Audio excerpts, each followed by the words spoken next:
Welcome to another episode of Spotlight on Scholarship. Today, we'll be hearing from Cassie Van Houten, an assistant professor of dance, and she will tell us a little bit more about rhythm tap and why it's important. Enjoy.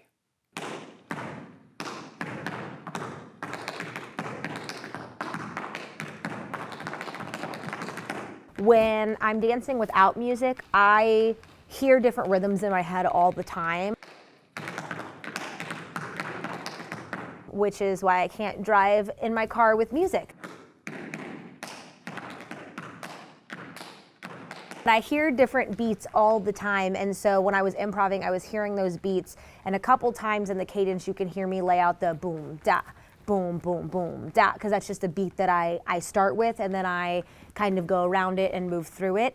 And I don't think when I improv, I just let my feet go, and a lot of people wonder how that is, and I'm looking into nothing. I'm just letting my mind let go, and I just let everything translate to my feet, and my feet just take over. And that's why sometimes your feet sound really great and sometimes they don't, because you don't know what's going to come out of your feet.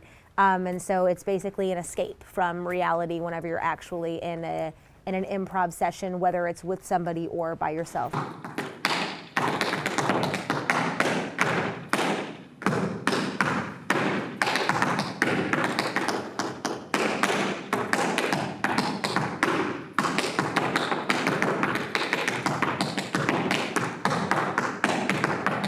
Historically, tap comes from way back. Yes. Way back, and in America, it was important to begin to understand the history of tap. Mm-hmm. Can you just talk briefly about kind of where it came from in America? Yeah, so in America, it came from slavery from 1800s. They were not allowed to communicate, and so they would make beats by drumming on body parts, and that was communication. They knew that they would get in trouble if they spoke. That was their biggest way to communicate, and then just from there, it evolved from just body percussion to then moving their feet and stamping feet and making rhythms with their feet.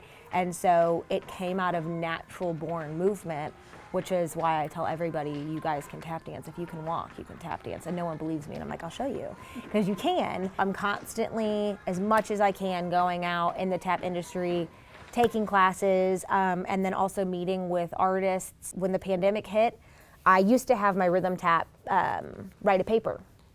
My class write a paper about one legend and one leader and learn a little bit. And then in the pandemic, I thought, what if I reach out to these artists? The worst thing they're going to tell me is no, is that they can't meet with me.